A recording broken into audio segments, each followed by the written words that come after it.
Hello, MMA fans. What's going on? UFC 312 is right around the corner. Sean Strickland versus Dricus Du Plessis. As you all know, guys, this is a rematch between those two gentlemen. They fought during the first fight. It was a very close fight, but the win was awarded to Dricus Du Plessis, as the many fans believed Sean Strickland won the fight.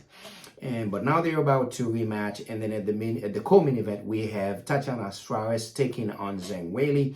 But I'm not here to necessarily talk about those fights. This is going to be a brilliant fight card. I can't wait. I know for sure you guys can't wait either. But I'm rather here to ask a curious question. And the question is, should UFC champions defend the belt more often? Now, you guys know I like to come to you, my educated MMA fans, to ask you a question and to let you educate me, enlighten me, and also enlighten the rest of the MMA world. I am going to give my opinion, but obviously, what do I know? Okay? I do have an opinion, but I want your opinion. I want you guys to let me know what you think. Should MMA champions, particularly UFC champions, should they be defending their belts more often? The thing that prompted me to ask this question is a couple of things. One of them was the fact that was the fight between Israel Adesanya and Imavov this past weekend. So Imavov knocked out Israel Adesanya in the second round, even though Israel Adesanya was doing pretty good in the first round. And it prompted this question to my mind: how do you knock out Israel Adesanya at middleweight and your next fight is not guaranteed for a title shot? And I also another factor that I looked at somebody like Alex Pereira. He has defended the belt, I believe, correct me if I'm wrong, at least 3 times last year. And even Merab Dvalishvili did a pretty quick turnaround after beating O'Malley to defend his belt against Umar Nurmagomedov. Not without a lot of complaining, though. Okay? So, and I look at those things. I know obviously not everybody is a Merab Dvalishvili, not everybody is an Alex Pereira. Everybody is different, okay? And I also understand the reasoning behind certain champions wanting to take time off to be with family, to vacation, to the different things, to relax, to refresh, to recuperate before they come back into the octagon. I perfectly understand it. And if I were a champion, I would probably try to even milk it even for longer. I got it, because you want to be the champions for as long as you can, hold on to this belt for as long as you can, defend it as many times as possible, beat the records of Anderson Silva, beat the records of George St. Pierre. Those are glorious titles, glorious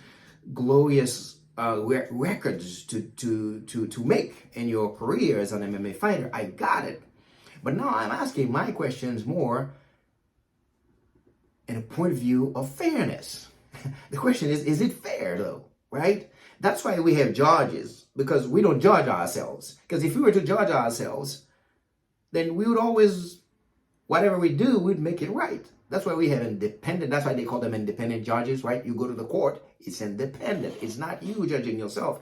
And that's why we as MMA fans, the UFC as the organizations, or even the commission, all those people who are technically independent from the fighters, we can have opinions and make rules and do all this kind of stuff, because the fighters, if we let them to their own device, they're going to do whatever is best for them.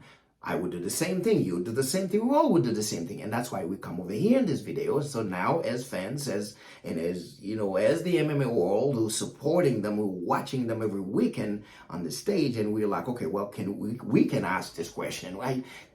Should they be defending their belts more often? So, again, after Imavov defeated Israel Adesanya, I'm sorry, I'm waiting for my son, I'm watching for the bus, they come out there. After Imavov defeated Israel Adesanya, he was given the microphone and he called out for a title shot. But you could feel a little bit of timidity in it, and I got it because in the back of his mind, he knows he's not next. He knows Khamzat Chimaev is next. And we all know Khamzat Chimaev is next too, because Dana White told us Khamzat Chimaev is next. We all know he's next, and deservedly so, right? He destroyed Robert Whittaker. I mean, well, that's enough to get a title shot. Now, if you ask me, I would say, if we're comparing record to record, I would think Imavov is more deserving of a title shot than Chimaev, right? If we were to look at it this way. And as we are on the topic of asking whether champions should be defending their belt more often, if we look at it at this view also, we would say Imavov is more deserving, because Chimaev, we all know he has a history of not showing up for fights. And this is nothing against Chimaev, okay? Because we all fight certain different demons in life, whether it's sicknesses, whether it's whatever it is. Again, not all of us are the same. And if you have a sickness, it is a sickness. There's no shame about it, but it's just a fact. It's just a fact. And we know he has had problems to come into the octagon sometime, or missing weights or those kind of things. So if we're looking at someone who would be more reliable to hold the title, I would think Imavov looks more like that guy. And now, and also you look at it in terms of, because I'm not going to tell you anything you don't know. We know that this game is a very short game. You know, those guys, when you look at, you look at the span of time, those guys who can be fighting after 40, they are very rare guys, okay? And you look at someone like Tony Ferguson in his prime. We all knew Tony Ferguson could beat anyone at any time, and he could have been the champion. Luckily, he became the interim champion, but he never got the chance to become the undisputed champion. And you could tell even now that Tony Ferguson has left the UFC, it's something that he carries heavily in his mind. And I got it, because you got all those circumstances, a lot of them were circumstances beyond himself, and that happened, and he never got a chance to actually fight for the championship, and he ran into Justin Gaethje, and we all know the rest. So we know it's a short time.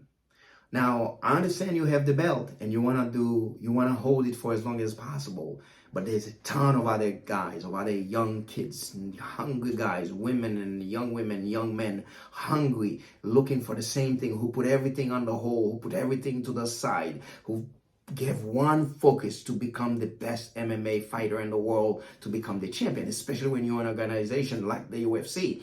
At any time you fight someone at the top, so you find that somebody like Imavov, I mean, you think this is risky, because every time you fight one of those guys, your chance of getting knocked out, of getting submitted, of losing a decision is extremely high. And you look at him. Now, DDP, Sean Strickland are going to fight this weekend, and most likely, the next fight, we've already been told, unless he's sick or something, it's going to be Chimaev.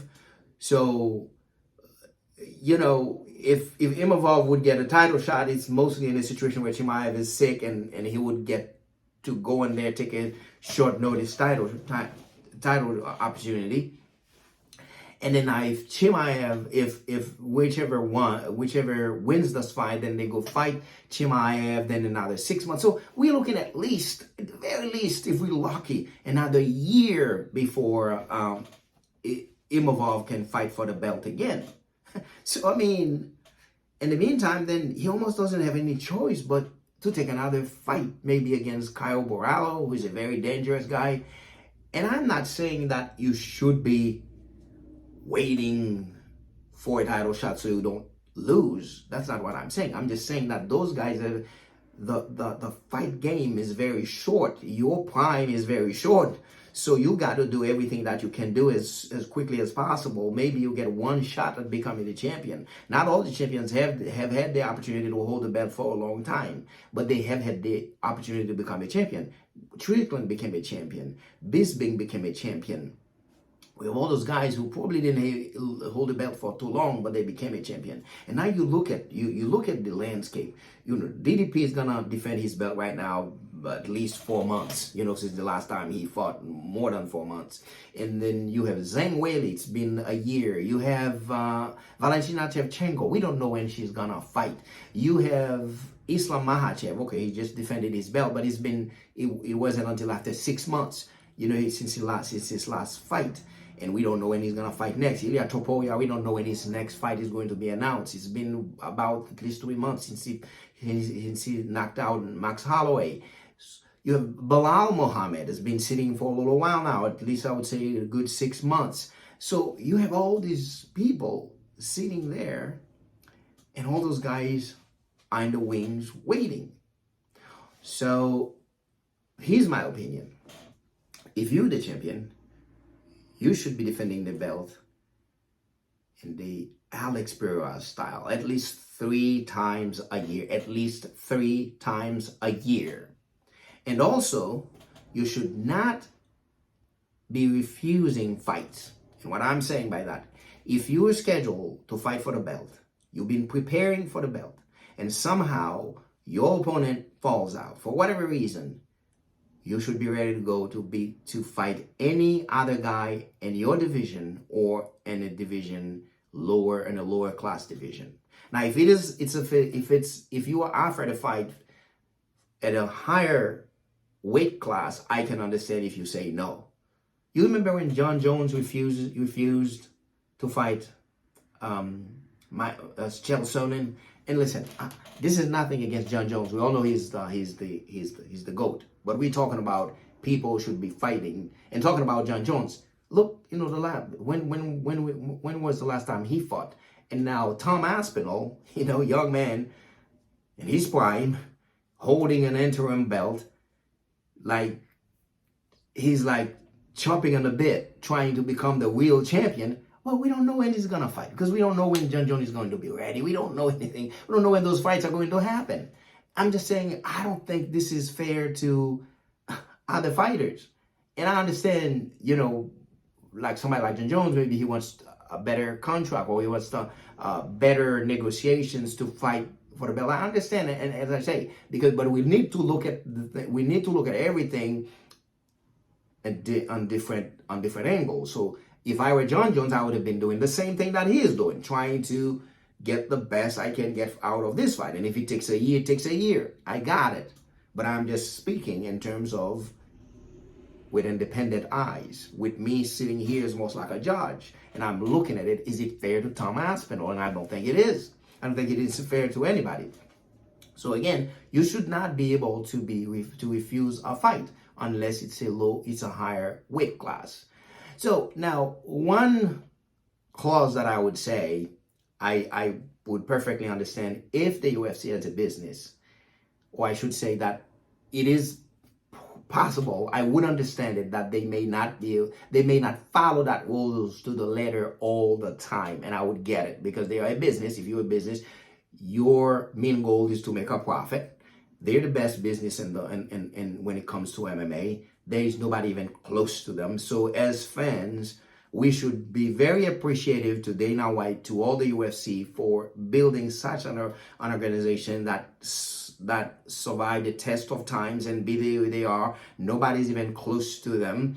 And so when they make a business decisions, we should all shut up and let them run the business. So obviously it takes a lot to run those businesses, because Bellator fails. A lot of other MMA organizations have come and gone, and those that are the other ones that are here, they are struggling. So obviously there are a lot to learn from those guys, whether you are a fan, whether you are on either MMA organization. So we should not be bashing them. And I'm not saying that they are perfect. Nobody is perfect. But I would understand, like, if you have somebody like Conor McGregor, obviously you may sometimes waive when it comes to those kind of rules to make way for Conor McGregor to do certain things, right? Or as we talk about Imavov and Khamzat Chimaev, I understand. As I say, I would think Imavov is more deserving of a title shot, but I perfectly understand why the UFC would pick Chimaev instead of Imavov. He's a bigger star. He has more appeal. So I would perfectly understand it. And and I would have a problem with that. But other than that, I think we should go by those rules that I just laid out. And I would love for you guys to let me know what you think. So please go into the comment sections, share your opinion, and please, if you have not done so yet, please subscribe to my channel and also share this video. And again, guys, let me know what you think. Until I see you again, peace out.